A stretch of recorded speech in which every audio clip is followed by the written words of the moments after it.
Hello students, प्यारे विद्यार्थियों, आज आपके लिए लेकर आए हैं हम जो 8वीं कक्षा है उसकी जो भारत की खोज है उसका जो पहला अध्याय हमने किया था उसके प्रश्न उत्तर हम करेंगे। आज उनको समझेंगे और जिन भी बच्चों ने नहीं किए हैं वो नोटबुक की जो पीडीएफ डाल रखी है हमने, जो नोटबुक की पीडीएफ डाली हुई है हमने आपके ऐप के अंदर, जो एमडीएन की जो डिजिटल ऐप है, एमडीएन की जो डिजिटल ऐप है वहां पर आपसे वो पीडीएफ डाउनलोड कर सकते हैं।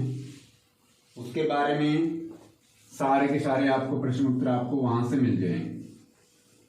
ठीक है, तो आज हम शुरू करेंगे जो अहमदनगर का किला है। पहला जो आपका अध्याय है वो हमने पढ़ लिया है, उसके अति लघु प्रश्न उत्तर हैं जो वो करेंगे साथ में, और जो दूसरे प्रश्न उत्तर हैं प्रश्न अभ्यास वाले वो भी करेंगे। तो पहला प्रश्न है, आइए देखते हैं। सभी ने साथ साथ में बोलना है, याद करना है। पंडित जवाहरलाल नेहरू की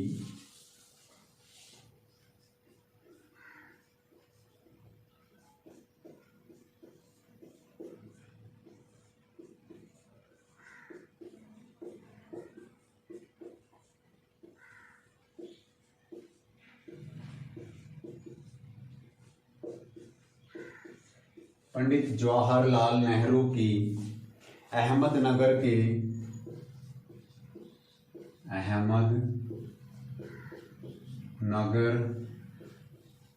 के किले की कौन सी जेल यात्रा थी? किले की कौन सी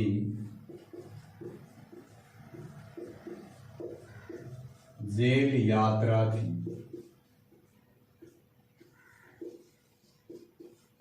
कौन सी जेल यात्रा थी उनकी बताइए। आप सभी एक बार अपने मन में रिवाइज कीजिए, कौन सी जेल यात्रा थी? हमने पढ़ा था 9वीं जेल यात्रा थी। कौन सी थी?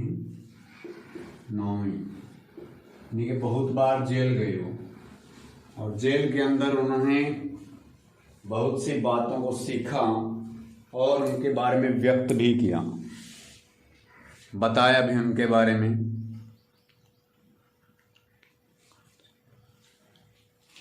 दूसरा प्रश्न अब करेंगे हम।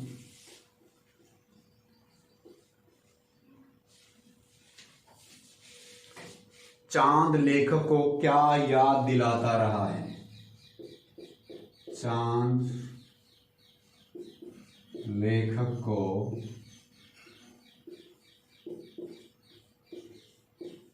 क्या याद दिलाता रहा है?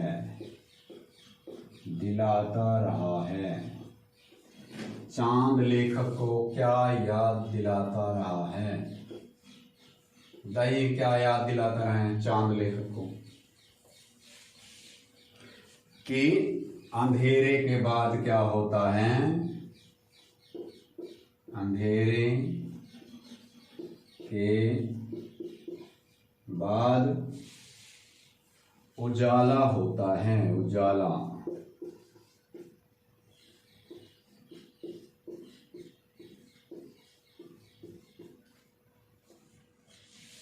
चांद लेखक को क्या याद दिलाता रहा है कि अंधेरे के बाद उजाला होता है? कौन से उजाले की बात यहाँ पे की जा रही है? कि जो जीवन में अंधकार फैला हुआ था,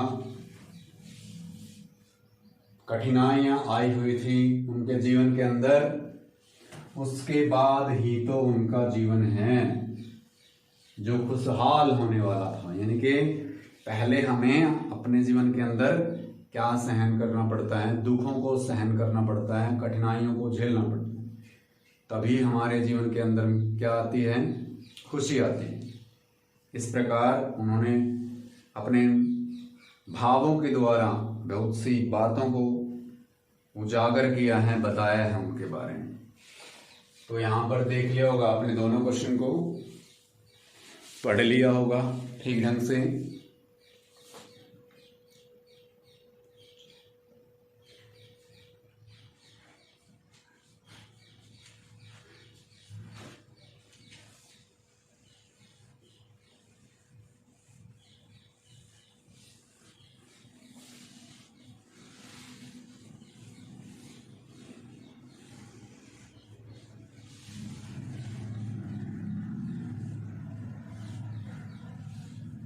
अब तीसरे प्रश्न की ओर चलते हैं। प्रश्न नंबर 3 है, वो क्या है? लेखक ने अहमदनगर के किले के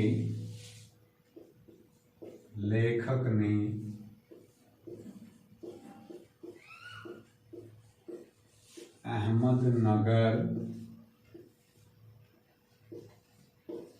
के किले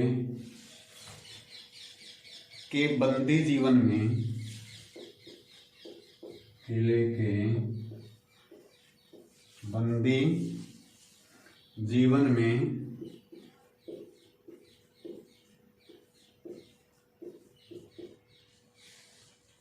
कौन सा कार्य आरंभ किया था? कौन सा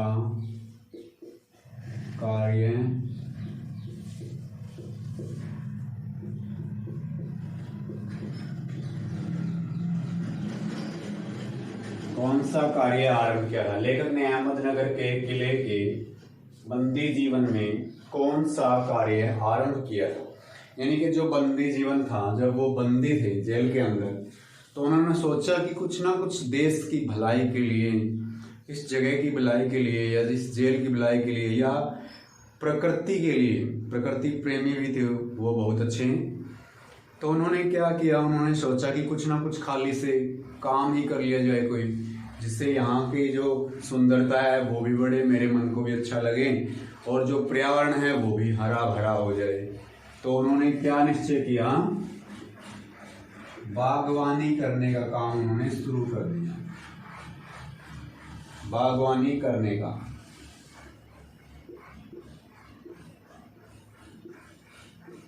अब बागवानी कैसे?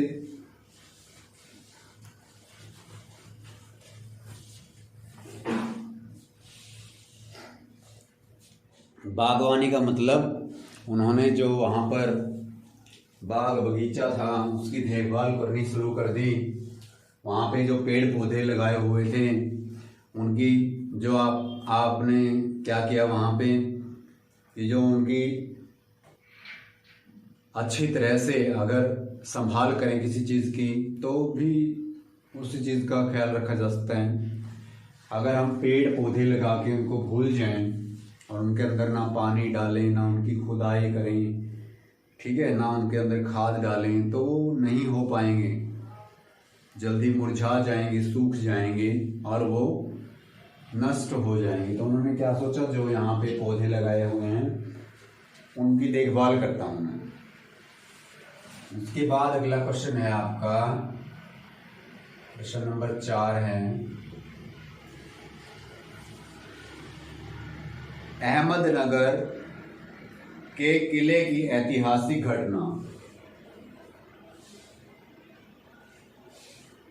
जो अहमदनगर है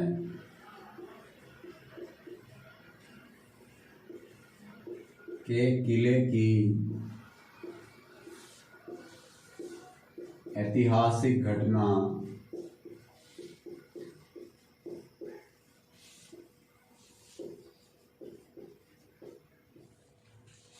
ऐतिहासिक घटना है जो किस महिला से जुड़ी हुई है?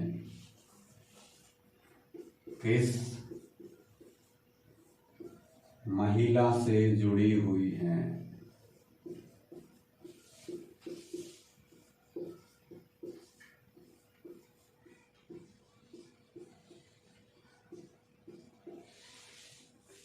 यानी कि जो ऐतिहासिक घटना है, इतिहास में जिसका वर्णन किया गया है, वो जो घटना है वो किस महिला से जुड़ी हुई है, इसके बारे में हमने लेसन के अंदर भी पढ़ा था।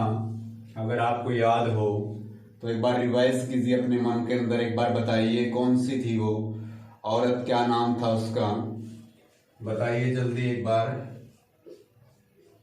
जब तक मैं लिखता हूं आप तब तक रिवाइज करें अपने मन में, याद हो जाएगा आपको। कौन सी औरत थी वो? चांद बीबी।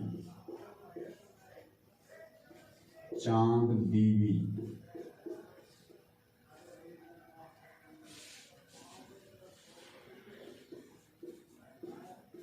चांद बीबी से जुड़ी हुई है वो जो ऐतिहासिक घटना है, ठीक है। और अगला क्वेश्चन है,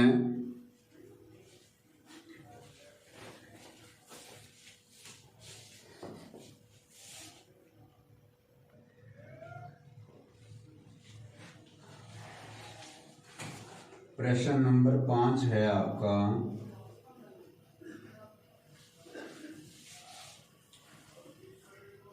चांद बीबी ने किस मुगल सम्राट,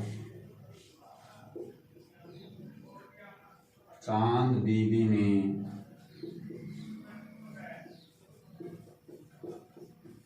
किस मुगल सम्राट की शाही सेना से युद्ध किया था, की शाही सेना से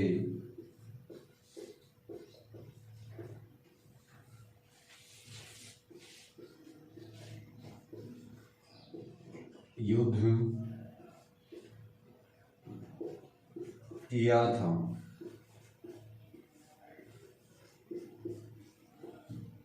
बताइए आप सभी, करवाया गया है ये क्वेश्चन आपको।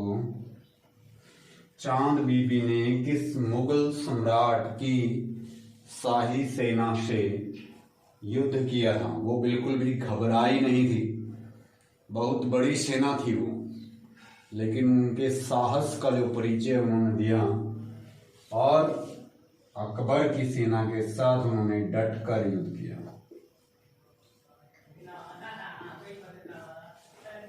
अकबर की, किसकी सेना के साथ उन्होंने युद्ध किया? अकबर की शाही सेना के साथ, ठीक है। तो यहां पर 5वां क्वेश्चन है आपका। उसके बाद अगला क्वेश्चन देखते हैं।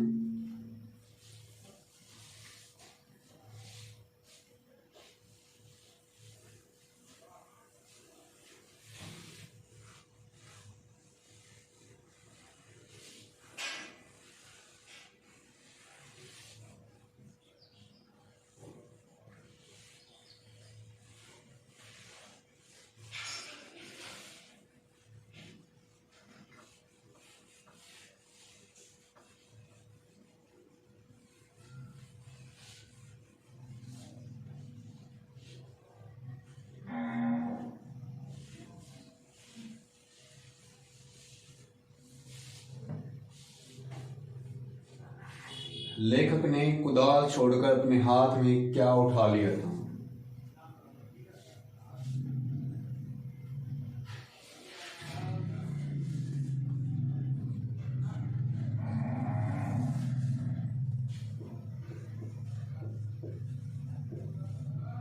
लेखक ने कुदाल छोड़कर अपने हाथ में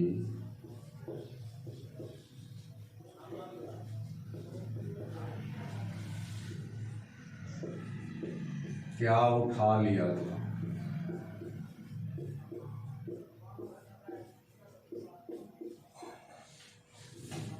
लेखक ने कुदाल छोड़कर अपने हाथ में क्या उठा लिया था? कुदाल का मतलब क्या है?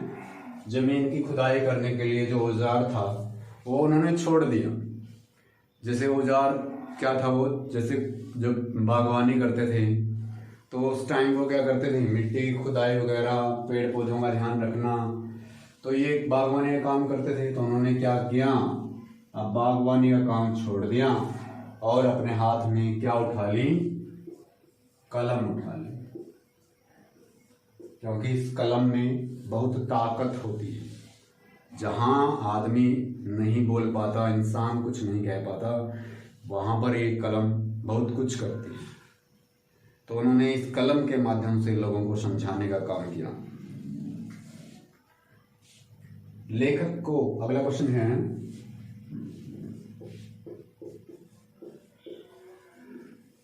लेखक को लिखने में कौन सी कठिनाई, लेखक को लिखने में कौन सी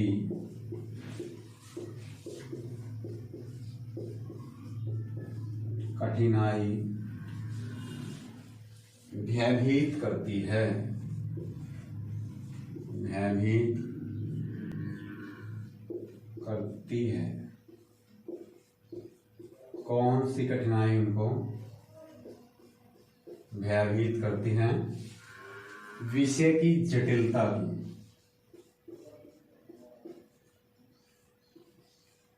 विषय की जटिलता की जो कठिनाई है उनको क्या करती हैं? भयभीत करती हैं। तो ये थे आपके क्वेश्चन जो अति लघु थे। 2 क्वेश्चन हमने आगे करवाए हैं प्रश्न अभ्यास वाले, वो भी आप लोगों ने करने हैं। एक बार पढ़ा देते हैं, उनको समझा देते हैं, वो भी करने हैं आप सभी ने। एक बार देख लीजिए वो क्वेश्चन। अतीत का दबाव से क्या अभिप्राय है? अतीत का दबाव यानी कि पास्ट का जो दबाव है, वहां पर क्या बताया गया उसके बारे में? अतीत के दबाव से अभिप्राय अपने बीते हुए समय, अपनी परंपराओं, सभ्यता एवं संस्कृति का अपने ऊपर पड़ने वाला प्रभाव है। जो भी सभ्यताएं हैं, संस्कृति है, परंपराएं हैं, इसे हम अपनी विरासत भी कहते हैं, जिसे हम अपने हजारों वर्षों के लंबे समय से प्राप्त करते हैं। हजारों वर्षों का जो लंबे समय है, वहाँ से हमने जो प्राप्त किया अपनी विरासत के अंदर, अपने पूर्वजों से जो भी प्राप्त किया है, उसके बारे में। अगला क्वेश्चन है, अहमदनगर के किले के साथ जो खुदाई हुई थी, वहाँ पर उन्हें उसको खुदाई का काम क्यों रोक देना पड़ा? वो खुदाई कर रहे थे, लेखक को खुदाई में क्या मिला और उन्हें वो कार्य क्यों रोकना पड़ा? जो प्रश्न नंबर 2 है हमारा, वो क्या है? लेखक को खुदाई में क्या मिला और उसे यह कार्य क्यों रोक देना पड़ा? लेखक को क्यारियों के लिए जो खुदाई करते हुए जमीन की सतह के नीचे दबे हुए प्राचीन दीवारों के हिस्से मिले। उन्हें कुछ गुंबदों तथा इमारतों के ऊपरी हिस्से भी दिखाई दिए। वे और अधिक खुदाई करना चाहते थे, किंतु उनके पास अच्छे औजार नहीं थे। साथ ही जो जेल के अधिकारी थे, उन्होंने इस कार्य की अनुमति उन्हें नहीं दी। फलस्वरूप नेहरू जी को यह कार्य रोकना पड़ा। इसके बाद उन्होंने इस कार्य को रोक दिया और उन्हें इस कार्य को बीच में ही रोकने का यही कारण था। तो आशा है आप सभी को ये पसंद आए होंगे। आपने रिवाइज करना है, इनको याद करना है। Thanks to all.